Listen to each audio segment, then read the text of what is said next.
지난 회차에서는 전세 사기의 원인에 대해서 교수님께서 말씀 많이 해주셨는데 이번 회차는 전세 사기 해결 방안에 대해서 한번 여쭤보고 싶습니다. 일단 첫 번째로 MZ세대들이 전세 사기를 당해서 많은 청년들이 자살하는 사례가 있는데 그 자살 이유에 대해서 교수님께서 좀 설명해 주실 수 있으실까요? 예. 우선은 그 미추홀구에서 자살한 친구 보면은 전세금이 9천만 원인데 자기가 돌려받지 못할, 그러니까 경매 비슷하게 넘어갔는데 제 기억이 맞다면은 2,600만 원을만 돌려받게 됐어요. 그러니까 5,400만 원 때문에 자살을 한 거예요, 사실은. 다음에도 사회적 배제에 대해서 얘기하겠지만은 많은 사람들이 5,400만 원이라는 돈 때문에 자살해? 라는 질문을 해요. 근데 그러면 이제 5,400만 원이 그들한테 되게 작아 보일 수 있지만 누구한테는 되게 큰 돈인 거거든요. 그러니까 예를 들어가지고 20대나 30대가 1년에 평균적으로 한 저금을 700만 원 한단 말이에요. 그럼 인천에 있는 남동공단에 있는 노동자들은 700만 원이 평균이니까 한 500만 원 저금한다고 치자고요. 그러면은 5,400만 원이라는 돈은 그 사람한테 10년치 저금 액수인 거예요, 사실은. 어마어마한 돈인 거죠, 사실. 10년치 인생이 날아간 거기 때문에 그 액수가 굉장히 어마어마하니까 본인한테는. 그래서 이게 굉장히 급박하다는 거죠, 사실. 그렇기 때문에 제가 사회적 재난이라는 이야기를 하는 것이고, 그리고 아까 말씀하신 부분처럼 이제 우리가 그럼 어떻게 해결할까에 대한 부분들인데, 제가 봤을 때는 우선은 단기적인 솔루션하고 장기적인 솔루션을 좀 나눠야 될 것 같아요. 우선은 이게 해결을 해야 되는 거니까 첫 번째 단기적인 솔루션 같은 경우, 솔루션은 제가 한 3개 또는 4개 같은데, 첫 번째는 이제 동의하지 않을 수도 있습니다만은 이게 기본적으로 경매에 들어가가지고 자기 돈 날리는 거기 때문에 사람들이 몰려서 지금 자살하는 거거든요. 첫 번째는 경매를 막아야 돼요. 경매 나가는 거 막아야 되니까 그럼 경매가 들어간다고 하더라도 이 사람들을 보호해 줄 수 있는 거. 이 사람들이 후순위이기 때문에 지금 선순위가 아니어서 돈이 다 날아가는 거거든요.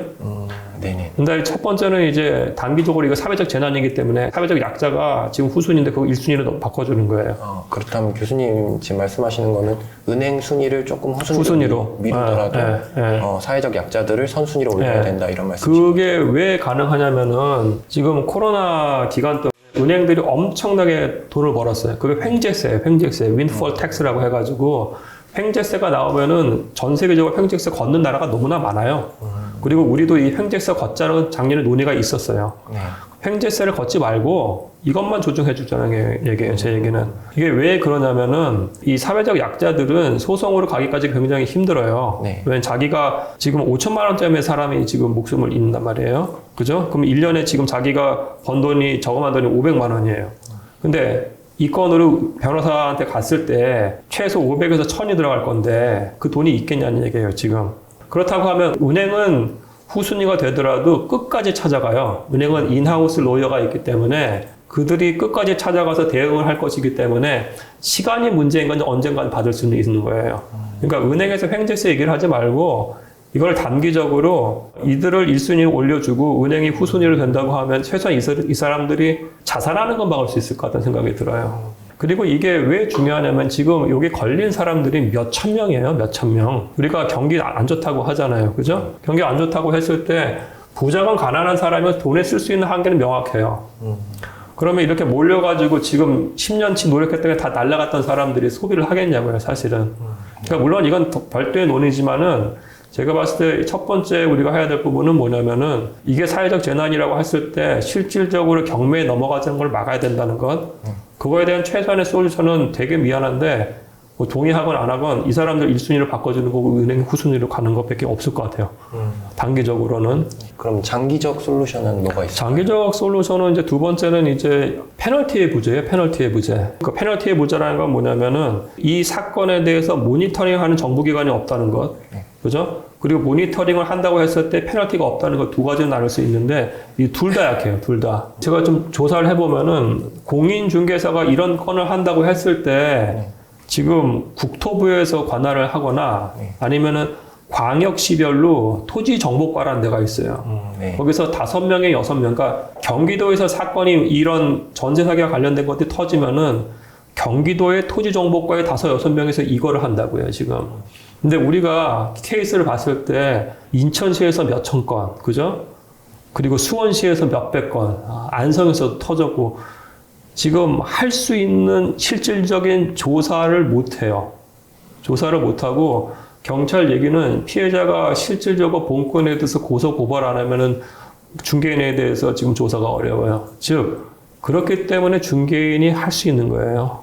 그러니까 중개인이 이 정보 비대칭성 안에서 미들맨에서 강력한 권한을 갖고 있는데, 건축주가 짱을 했을 때 실질적으로 누군가가 고소를 하지 않으면 이 사람들이 이걸 계속할 수 있는 거예요. 근데 실질적으로 고소를 할 수 있는 이 사람들을 보면은 항상 범죄에서 피해자는 상대적 약자예요. 뭐 환경 문제 이런 거 보면은 대부분이 못 사는 지역에서 일어나지 환경 문제가 잘 사는 데서 일어나지 않아요. 범죄의 타겟은 항상 사회적 약자인데 지금 하여튼 모든 판이 그렇게 돌아간 거예요. 근데 제가 약간 여기서 좀 놀라웠던 건 뭐냐면 정치권에서 그래서 중개인들이 이슈가 되니까 이 사람들에 대해서 누군가가 모니터링을 해야 된다는 얘기가 좀 나왔어요. 근데 모 정당에서 어떤 얘기를 하냐면은 이 조사하고 감독 권한을 중개인 협회한테 주자는 주장을 하고 있어요. 그거는 말이 안 되는 거예요. 고양이한테 생선을 맡기는 거예요, 사실은. 같은 내부인들인데 부동산 중개인 협회가 이걸 어떻게 조사하고 이 사람들에 또 어떻게 페널티를 주겠어요. 자기 친구인데. 비슷한 일이 사실 간평사에서도 일어났었어요, 사실은. 간평사를 조사하고 페널티 주는 간평사 협회에서 했는데 결국 잘 안 됐어요. 그럼 결국 뭐냐면 이거는 감독기관은 국가가 가져가야 되는 거예요, 국가가. 어떤 독립적인 기관이 필요하다는 말씀이신 거죠? 그러니까 독립적인 기관 또는 기존에 있는 기관. 네, 우리나라 부동산원이라는 훌륭한 기관이 있어요, 사실은. 부동산원이 지금 주택가격 통계를 내잖아요. 물론 그게 뭐 잘못됐다는 것도 있지만 그럼에도 불구하고 부동산원이 이 가격 통계를 내는 데 있어서 전국적인 나름의 중개사 네트워크를 갖고 있어요. 몇천 명의 중개사들을 알고 있어요. 따라서 이 부동산원은 충분히 본건에 대해서 모니터링 가능한 기관이에요, 사실은. 감독 기능이 지금 없을 뿐이고. 예, 그래서 이거를 주면 되는 거예요, 이들한테. 그리고 이제 부동산인이 실질적으로 이 부동산 중개에 관련해서 임대차 분쟁 조정위원회를 운영하기도 했고, 부동산 불법행위 신고센터를 운영하고도 있어요. 즉, 충분히 이 부동산 중개 사건과 관련된 노하우가 존재를 하는 기관이에요. 여기다가 감독하고 페널티를 줄 수 있는 강력한 권한을 주면 된다고 생각을 해요. 제가 여기서 조금 더 나가서 말씀드리고 싶은 건 뭐냐면은 계약성의 문제이지만은 본질적으로는 금융사기란 말이에요. 그죠? 네. 근데 부동산안의 상위 기관은 국토부예요. 네. 국토부가 금융을 몰라요. 심각하게 몰라요, 사실은. 그래서 본건에 대해서 부동산안이 조사를 해도 국토부에 올라가는 순간 이해 못한다라고 할 가능성이 높아요. 그러니까 이게 제가 왜 장기로 넘어가야 되는 거냐면은 국토부가 이쪽에 대해 굉장히 무지하기 때문에 이게 만약에 금융사고라고 하면은 사실은 금감원 같은 데서 지금 나서야 된다고 봐요.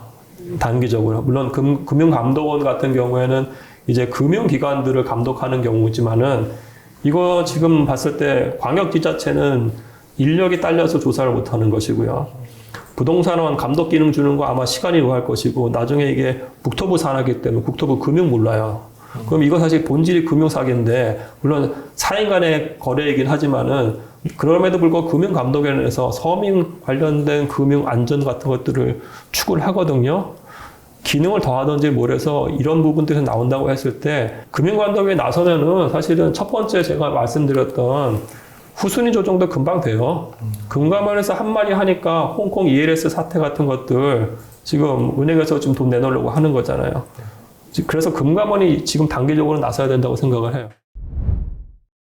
다음 질문은 지금처럼 전세제도로 인해서 많은 문제가 발생하고 있는데 이러한 전세 시스템을 현재처럼 계속 유지할 수 있을 거라고 교수님은 보시나요? 아니요. 저는 사실은 전세를 어떻게든 줄여야 된다고 생각하고 있기 때문에 우리가 지난번에도 얘기했지만 전세가 법적인 리스크가 있고 이게 지금 그 누구도 전세를 자기 자본, 자기 에코티로 사지 않아요. 즉 은행에서 지금 대출을 일으킨단 말이에요. 결국은 금융이 껴있기 때문에 금융이 껴있다는 거는 이거는 변동성이 존재하는 거기 때문에 굉장히 위험성이 있는 자산인 거예요. 절대 전세가 안전하다는 착각을 벗어나야 돼요, 사실은.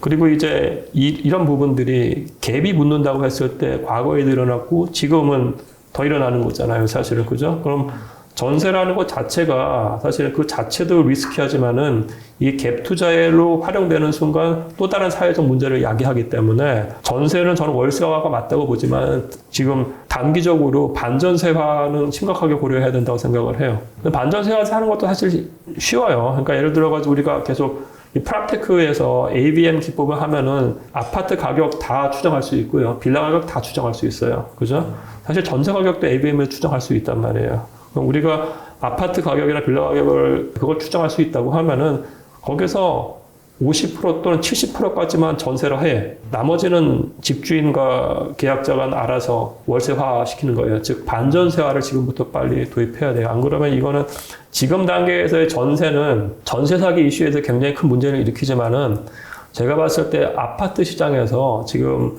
강북 같은 경우에 전세 상승률이 지속될 거예요. 그럼 이게 갭이 붙을 거란 말이에요. 그러면 별개의 말씀입니다만은 아마 우리가 2010년대 중후반에 봤던 갭 투자가 다시 일어날 가능성이 높아요. 그러니까 지금이라도 빨리 논의를 시작해서 반전세화로 가야 돼요. 전세 사기 해결 방안에 대해서 여러 가지 말씀해 주셔서 감사합니다. 네, 감사합니다. 마지막으로 오늘 해주셨던 말씀 좀 요약 가능할까요? 예. 그러니까 우리가 지금 이게 이 해결이 왜 중요하냐면은 사실은 젊은 친구들이 죽일 것 같이 힘들었고 몇 명이 지금 자살을 했단 말이에요. 사실 그러니까 이게 어마어마한 사회적 문제고 그럼 우리가 이거를 해결을 해야 되는 것인데 이게 해결에 있어서는 장기 솔루션과 단기 솔루션 나눌 수 있을 것 같아요. 근데 제가 생각하는 단기 솔루션은 첫 번째로 순위를 조정하자. 피해자를 점정적으로 2순위로 하게 하고 두 번째는 이제 강력한 페널티, 중개사에 대한 강력한 페널티가 좀 중요한데 그 페널티를 할 수 있는 정부기관, 우선은 부동산원이 그 역할을 했으면 좋겠고요. 다만 이제 단기적으로 그게 힘들다고 하면 이건 금융사기이기 때문에 금융감독원이 좀 나서서 현실의 문제를 좀 단계적으로 좀 해결했으면 좋겠고 장기적으로 이제 프랍테크 기법 같은 것도 좀 더 활성화시키고 그리고 나서는 이제 전세, 반전세와 같은 것들을 빨리 좀 논의를 해야 될 시점이 아닌가 그렇게 봐요. 네. 오늘 좋은 말씀 감사합니다, 교수님. 네, 감사합니다.